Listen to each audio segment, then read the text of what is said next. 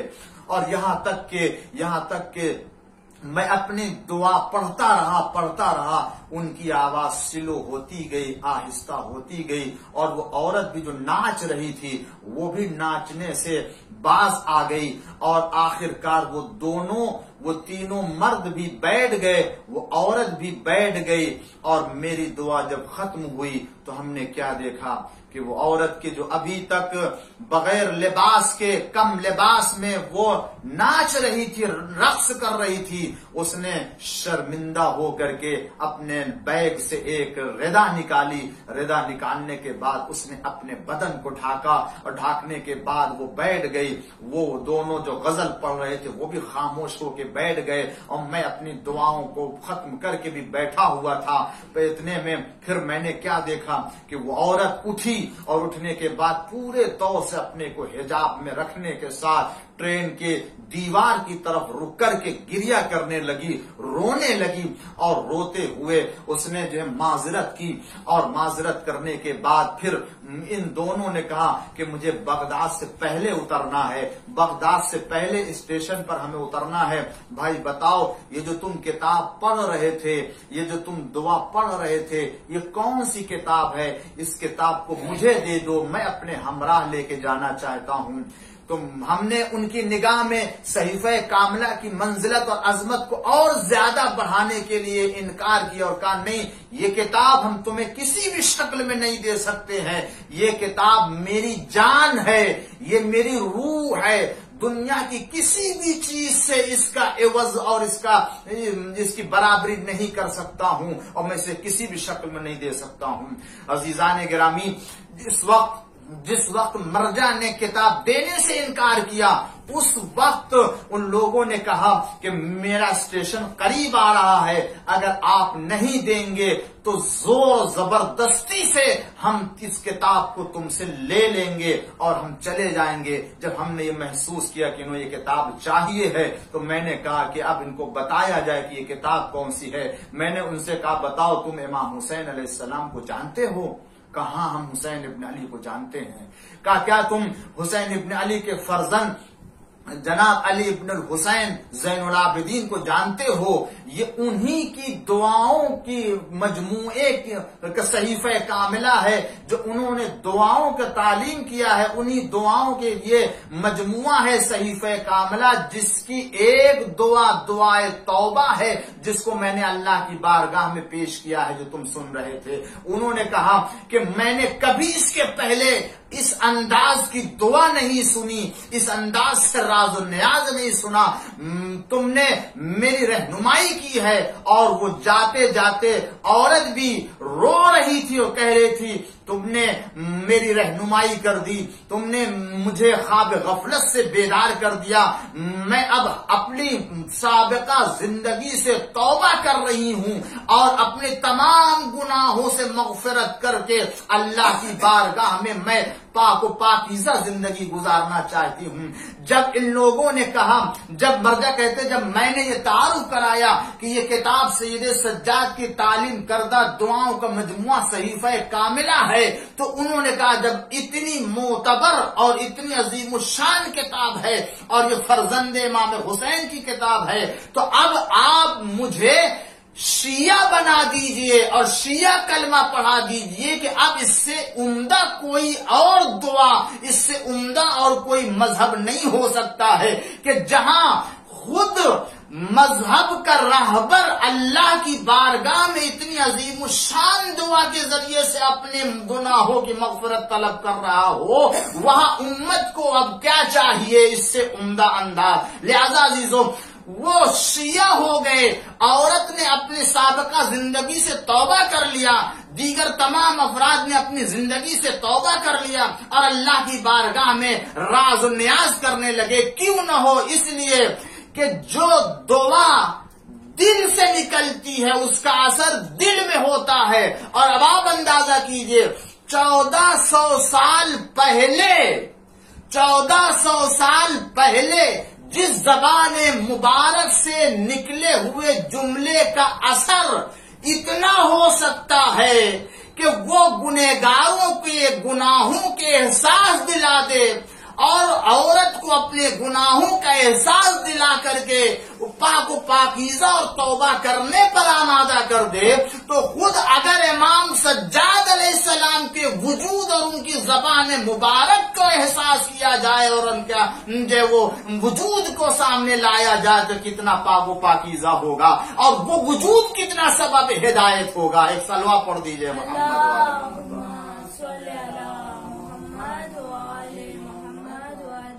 ایک اور صلوات پڑھ دیجئے بلند آواز سے۔ یہ امام سجاد علیہ السلام کی تعلیم کردہ دعا کا اثر، اتنی تاثیر آج بھی امام کی دعاؤں میں وہ تاثیر پائی جاتی ہے کہ اگر کوئی دنیا کا گنہگار دعائے توبہ کا سہارا لے کے اللہ کی بارگاہ میں آئے اور وہ طلب مغفرت کرے تو اللہ اس کے گناہوں کو معاف کرنے والا ہے۔ یہ بتائیں گے اللہ کی عبادت کیسے ہوگی، یہ بتائیں گے نماز کیسے ہوگی۔ اور اسی وجہ سے آپ دیکھیں دنیا میں کہیں بھی کسی بھی راز و نیاز اور عبادت کا انداز نہیں ملے گا، اگر ملے گا تو کربلا والوں سے ملے گا۔ سید سجاد بتائیں گے، حبیب ابن مظاہر بتائیں گے، جناب قاسم بتائیں گے، جناب علی اکبر بتائیں گے، زہیر قین بتائیں گے، امام حسین کے اصحاب با وفا بتائیں گے، اور خود امام حسین بتائیں گے کہ شب عاشور ہم نے ایک رات کی مہلت ہی اسی لیے لی تاکہ اللہ کی عبادت کر سکیں، راز و نیاز کر سکیں، اس لیے کہ اللہ جانتا ہے کہ ہمیں عبادت اور نماز سے کتنا شوق ہے اور کتنی محبت ہے۔ ارباب اعضاء، آج کا دن، یہ دن جو 25 محرم کا دن گزرا، یہ روز شہادت امام سجاد علیہ السلام۔ ارباب اعضاء، آپ اندازہ کریں کون امام کہ جو عصر عاشور کے وقت سے لے کر کے وقت شہادت تک اپنے بابا کے مصائب کو یاد کر کے روتا رہا، 35 سال کا گریہ جس کا عزاداری امام حسین میں ہو، مجلس امام حسین میں ہو، اس مجلس امام حسین کی برکت اور عظمت کا اندازہ کریں۔ ہاں ارباب اعضاء، سید سجاد پر جو مصائب ڈھائے گئے، جو مظالم ڈھائے گئے، ان مظالم کو یاد کر کر کے روتے تھے، شہدائے کربلا کے مصائب کو یاد کر کے روتے تھے، اپنی ماؤں بہنوں کے منہ پر ڈھائے جانے والے مصائب کو گریہ کرتے تھے یاد کر کے، اور ان تمام مظالم پر آنسو بہاتے تھے۔ کہ کیوں؟ اس لیے کہ کسی کے سامنے عزیزوں، اگر کسی کے سامنے اس کے گھر والوں کو، اس کے خاندان والوں کو تہتے کر دیا جائے اور گھر کی عورتوں کو اسیر کر لیا جائے اور چھوٹے چھوٹے بچے اس کے سامنے ہو، وہ نہ صرف خاندان کا سرپرست ہو بلکہ دنیا کا دین کا سرپرست ہو، اور اس کے سامنے چند سال کی بچی سکینہ پانی کے لیے تڑپ رہی ہو، وہ سرپرست دین، وہ سرپرست زمانہ پانی کا انتظام نہ کر سکے، سکینہ پانی طلب کرتی رہے، سفر کوفہ میں اور کوفہ سے شام کے سفر میں سکینہ تڑپتی رہے، سید سجاد دیکھتے رہے، سکینہ بے چین ہوتی رہے، سید سجاد ان بچوں کی حالت کو ملاحظہ کرتے رہے، سید سجاد اپنی ماں بہنوں کو کھلے بلوے عام میں ملاحظہ کرتے رہے۔ آپ اندازہ کر سید سجاد کے قلب حزین اور قلب نازنین کا اندازہ کریں کہ کس طریقے سے آپ نے کربلا سے کوفہ سے شام کے منازل کو طے کیا ہے. اے ارباب اعظم، آپ جب آئے ہیں اسیر کر کے، جب آپ کو شام کوفہ لایا گیا ہے تو کوفے میں آپ کو ابن زیاد کے سامنے کھڑا کیا گیا. بیویاں ہیں، ہمراہ ہیں، مگر ایک بیوی ہے کہ جو تمام بیویوں کے درمیان میں اپنے کو چھپائے ہوئے کھڑی ہوئی ہے، مگر یہ پورا قافلہ، پورا رسن بستہ قافلہ بیویاں ابن زیاد کے دربار میں ابن زیاد کے سامنے کھڑی ہوئی ہیں. مگر عزیزوں، جب ایک بیوی نے اپنے کو بیویوں کے جھرمٹ میں اپنے کو جب چھپا کے رکھا، ابن زیاد کی نظر پڑی کہ یہ کون بیوی ہے کہ جو اپنے کو بیویوں میں چھپا کے رکھ رہی ہے. کسی نے جواب نہ دیا، پھر اس نے پوچھا تو آواز دی، یہ علی کی شیر دل بیٹی، یہ فاطمہ کی بیٹی زینب ہے. تو اس نے خطاب کیا کہ خدا نے تمہارے بھائی کو قتل کیا، بتاؤ تم نے خدا کو کیسے پایا؟ اس وقت شہزادی زینب نے آواز دی کہ نہیں، میرے حسین کو، میرے بھائی کو کربلا کے میدان میں تیرے فوجیوں نے اور تیرے لشکر والوں نے قتل کیا ہے. میں نے خدا سے سوائے خوبصورتی اور بھلائی کے، نیکی کے کوئی چیز نہیں دیکھی ہے. اے ارباب اعظم، اور اس کے بعد ایک روایت پائی جاتی ہے، وہاں زید بن ارقم صحابی پیغمبر موجود تھے. کیا دیکھا کہ حسین کا کٹا ہوا سر تشت تلا میں ابن زیاد کے سامنے رکھا ہوا ہے، اور ابن زیاد کے ہاتھ میں ایک چھڑی ہے، اور اس چھڑی سے امام حسین کے دندان مبارک سے بید بھی کر رہا ہے اور کہہ رہا ہے، اے حسین تمہارے دانت تو بہت خوبصورت ہیں. زید بن ارقم سے رہا نہ گیا، ایک مرتبہ آواز دی، او ابن زیاد، اس چھڑی کو دندان حسین سے الگ کر لے کہ میں نے خدا کی قسم اپنی نگاہوں سے دیکھا ہے کہ رسول اللہ حسین کے دندان مبارک سے پیار کرتے تھے. میں نے خود رسول اللہ کو دیکھا ہے کہ حسین سے پیار کرتے تھے اور ان دندان مبارک کا بوسہ لیتے تھے. اے ارباب اعظم، میں ایک جملہ عرض کروں، مجلس کو مکمل کر دیا. ہاں، آج اس دربار میں زید بن ارقم نے جب یہ انداز دیکھا تو ان سے رہا نہ گیا، وہ گوارا نہ کر سکے. ارے اس منظر کو سید سجاد نے کیسے گوارا کیا ہوگا؟ ارے وہ بہن کہ جو اپنے بھائی سے کبھی جدا نہ ہوتی رہی ہو، اس بہن نے اس منظر کو کیسے گوارا کیا ہوگا؟ روایت بتاتی ہے کہ اس کے بعد رباب آگے بڑھنے کے بعد حسین کے سر کو آغوش میں لے لیا اور لینے کے بعد مرثیہ پڑھا. ارے واہ حسینا، میں اس منظر کو کیسے فراموش کر دوں کہ ظالموں نے نیزے سے آپ کے بدن کو زخمی کیا. ارے میں اس منظر کو کیسے فراموش کر دوں کہ لوگوں نے آپ کے بدن کو بے گور و کفن زمین پر چھوڑ دیا، کوئی دفن کرنے والا نہ رہا. سیعلمون الذین منقلب ينقلبون رزن بقضائه وتسلیم الامر پروردگار الزہرا و ابیہا و بالہا و بنیہا وسر المستودع فی امام زمانہ کے ظہور میں تعجیل فرما، ہم سب کو ان کے چاہنے والوں میں شمار فرما. اے معبود، ہم سب کی عبادت کو قبول فرما. اے معبود، عزاداری امام حسین کو ہماری نسلوں میں قرار فرما. پالنے والے عزادار امام حسین جہاں بھی ہیں، جان مال عزت آبرو کی حفاظت فرما. پالنے والے دنیا سے اس بلا و وبا کا خاتمہ فرما. جو مریض ہیں شفا کلی عنایت فرما.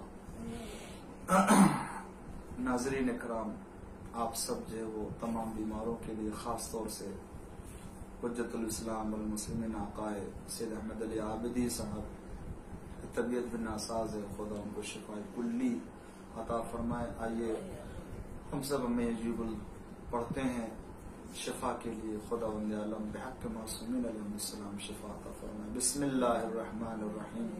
امن یجیب المضطر اذا دعاه ویکشف السوء، امن یجیب المضطر اذا دعاه ویکشف السوء، امن یجیب المضطر اذا دعاه ویکشف السوء، امن یجیب المضطر اذا دعا ویکشف السوء امن یجیب المضطر اذا دعا ویکشف السوء۔ پروردگارا محمد آل محمد کے واسطے میں تمام بیماروں کو، خاص طور سے مولانا عابدی صاحب قبلہ کعبہ کو صحت کاملہ عطا فرما اور انہیں مکمل شفا عنایت فرما، ان کے تمام گھر والوں کو بھی ہر بلا و وبا سے محفوظ فرما، ہم سب کو ہر بلا سے محفوظ فرما، بحق محمد وآلہ الطاہرین۔